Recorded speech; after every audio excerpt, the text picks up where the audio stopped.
दोस्तों, मैं doctor ND. Kirsan, अध्यक्ष गोंदिया जिला कांग्रेस कमेटी। हाल में 8 जुलाई को भारतीय जनता पार्टी की केंद्र की सरकार ने Rajiv Gandhi foundation, Rajiv Gandhi charitable trust और इंदिरा गांधी मेमोरियल ट्रस्ट के फंडिंग की जांच के आदेश दिए हैं। ये जांच वह ईडी के माध्यम से और इनकम टैक्स के माध्यम से कराना चाहते हैं। गृह विभाग ने ईडी के विशेष निदेशक की अगुवाई में एक समिति गठित कर ये जांच के आदेश दिए। दोस्तों, आप सोचेंगे कि जिस समय यह देश अनेक समस्याओं का सामना कर रहा है, कोरोना वायरस से प्रभावित लोगों की संख्या दिन ब दिन इस देश में बढ़ते जा रही है। हमारा देश इस प्रभावित केसेस में तीसरे नंबर पर आ गया है। अर्थव्यवस्था निचले स्तर पर गई है, बेरोजगारी बढ़ी है। यह समस्याओं से जूझने के बजाय और चीन ने जो घुसपैठ की वो भी एक समस्या है। इन समस्याओं का सामना करने के बजाय यह सरकार, जो नेता इन समस्याओं के बारे में सवाल पूछते हैं, उसके जवाब तो सरकार देती नहीं। जवाबदेही सरकार की बनती है। जवाब देने के बजाय आगे फिर से सवाल ना पूछे, इसलिए यह इंक्वायरी कमिटियां बिठाई जाए। ये सरकार ने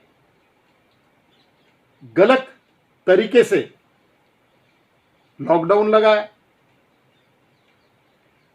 गलत तरीके से लॉकडाउन लगाने के वजह से प्रवासी मजदूरों को त्रासदी का सामना करना पड़ा।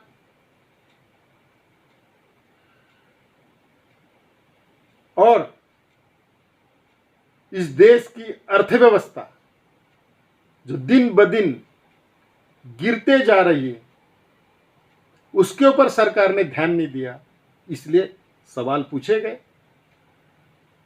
बढ़ती हुई महंगाई, उसके ऊपर सवाल पूछे गए। बढ़ते हुए डीजल पेट्रोल के दाम, उसके ऊपर सवाल पूछे गए। क्योंकि जब 2013 में यूपीए सरकार थी, तब यही लोग, भारतीय जनता पार्टी के नेता लोग, जब डीजल पेट्रोल के दाम इंटरनेशनल मार्केट में क्रूड ऑयल के दाम बढ़ने के हिसाब से बढ़ा करते थे, तब ये भी आलोचना करते थे।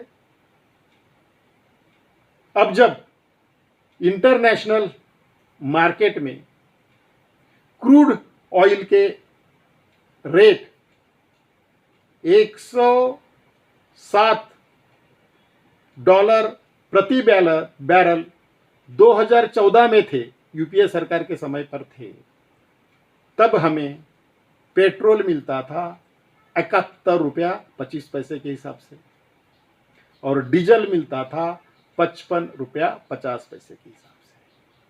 अभी इंटरनेशनल मार्केट में क्रूड ऑयल के रेट इतने गिर गए कि 2014 की तुलना में आधे से भी कम हो गए। अभी $40 से $43 प्रति बैरल के हिसाब से क्रूड ऑयल मिलता है। तो अभी रेट कितने होने चाहिए डीजल पेट्रोल के? अगर ये हिसाब से क्रूड ऑयल के रेट अगर गिरे हैं, तो आज पेट्रोल हमें 30 या 32 रुपया प्रति लीटर के हिसाब से मिलना चाहिए। डीजल हमें 25 से 27 रुपए के हिसाब से मिलना चाहिए। लेकिन ये सरकार ने दाम बढ़ाने का काम किया और अभी पेट्रोल हमें मिल रहा है 88 से 90 रुपया, डीजल मिल रहा है हमें 85 रुपीज, 85। इस सरकार ने एक्साइज ड्यूटी बेतहाशा बढ़ाने का काम किया। यूपीए के सरकार में 2014 तक एक्साइज ड्यूटी पेट्रोल पर थी 9 रुपया 20 पैसा और डीजल पर थी 3 रुपया 70 पैसा। अब कितनी है? अब पेट्रोल पे एक्साइज ड्यूटी है 32 रुपया 98 पैसा और डीजल पर एक्साइज ड्यूटी है 31 रुपया 70 पैसा। अब आप सोच सकते हैं कि रेट इंटरनेशनल मार्केट में रेट बढ़ने से बढ़े हैं या एक्साइज ड्यूटी बढ़ाने से बढ़े हैं। तो इसके ऊपर सवाल पूछे गए।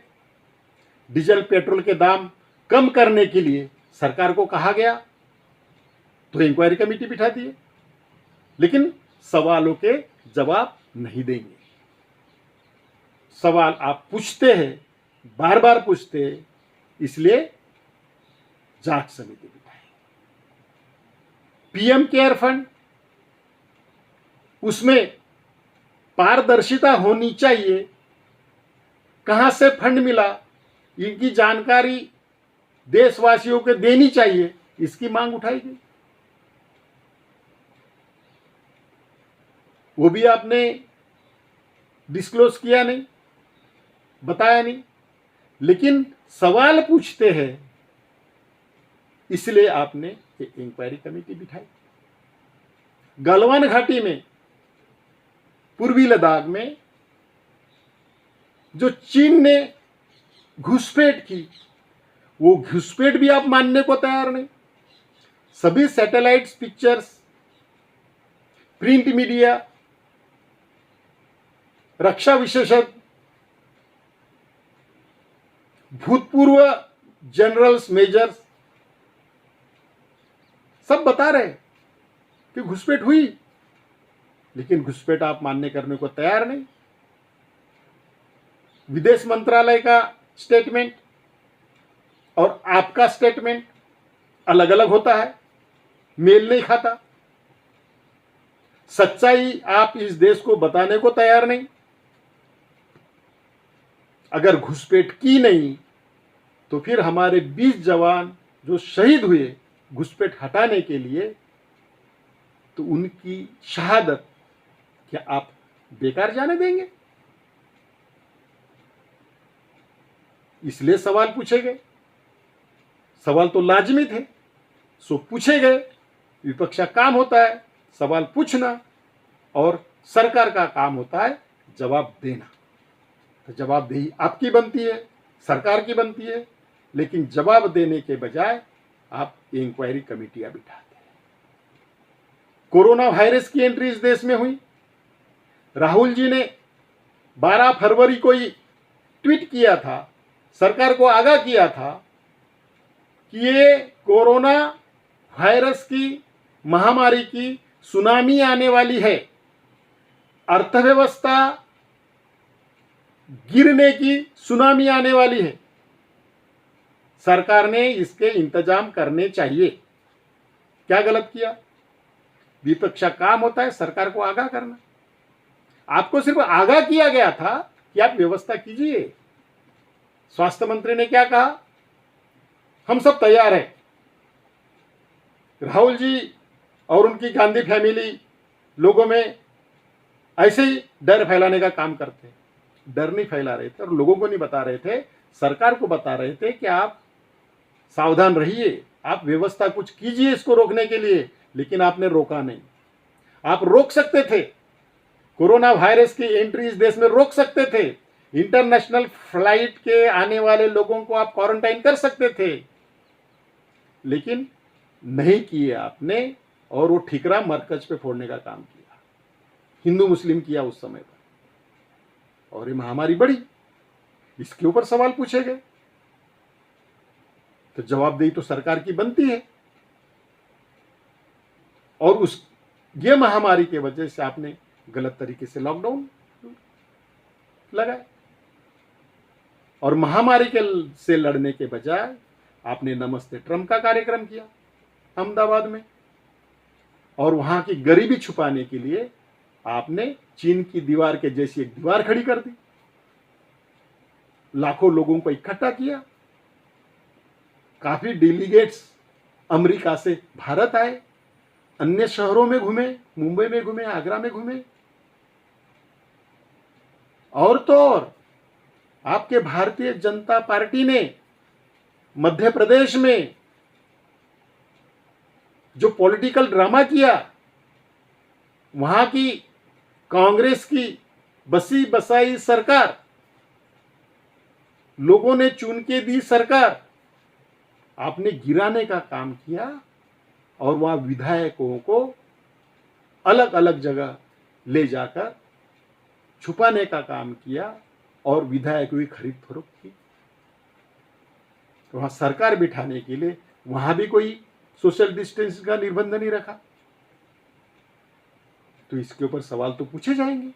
सो सवाल पूछे गए, तो सवाल पूछने से बढ़ती हुई महंगाई के ऊपर, बढ़ती हुई बेरोजगारी के ऊपर, इस गलत तरीके से लॉकडाउन करने की वजह से हमारे श्रमिकों को तो त्रासदी का सामना करना ही पड़ा, लेकिन 12 करोड़ लोग बेरोजगार हो गए। उसके रोजगार की व्यवस्था करने के बजाय आप इंक्वायरी कमेटी बैठाते और इस ईडी का, इनकम टैक्स, सीबीआई का दुरुपयोग दहशत बिठाने के लिए, अपोजिशन के लीडर के ऊपर दहशत बिठाने के लिए, डर बिठाने के लिए आप ये करते हैं, ये करना बंद कर देना चाहिए। अगर ये इंक्वायरी करनी है तो स्वामी विवेकानंद फंड की भी इंक्वायरी हो जाए, इंडिया फाउंडेशन की भी इंक्वायरी हो जाए। स्वामी विवेकानंद फाउंडेशन जो आप चलाते हैं, आरएस चलाती है, इंडिया फाउंडेशन, आरएसएस जिसका ऑडिट होता नहीं है उसका भी ऑडिट हो जाए, आरएसएस भी विदेश से फंड लेती है उसकी भी इंक्वायरी हो जाए, भारतीय जनता पार्टी जो पॉलिटिकल फंड लेती है उसकी भी इंक्वायरी हो जाए, इलेक्टोरल बॉन्ड के माध्यम से जो करोड़ों रुपए आपने लिया उसकी भी इंक्वायरी हो जाए, आरएसएस द्वारा चलाई गई अनेक संस्थाएं, उनको कहां से फंडिंग होता है इसकी भी जांच हो जाए। जांच करानी है तो सभी संस्थाओं की जांच होनी चाहिए। Rajiv Gandhi foundation and Indira Gandhi memorial trust की क्यों? बाकी फाउंडेशन देश में उनकी भी, बाकी चैरिटेबल ट्रस्ट है उनकी भी जांच होनी चाहिए। तो ये आप जांच करवा कर डर बिठाने का काम ये जो हो रहा है ये भारतीय जनता पार्टी ने बंद कर देना चाहिए। राजस्थान भी वैसा किया आपने।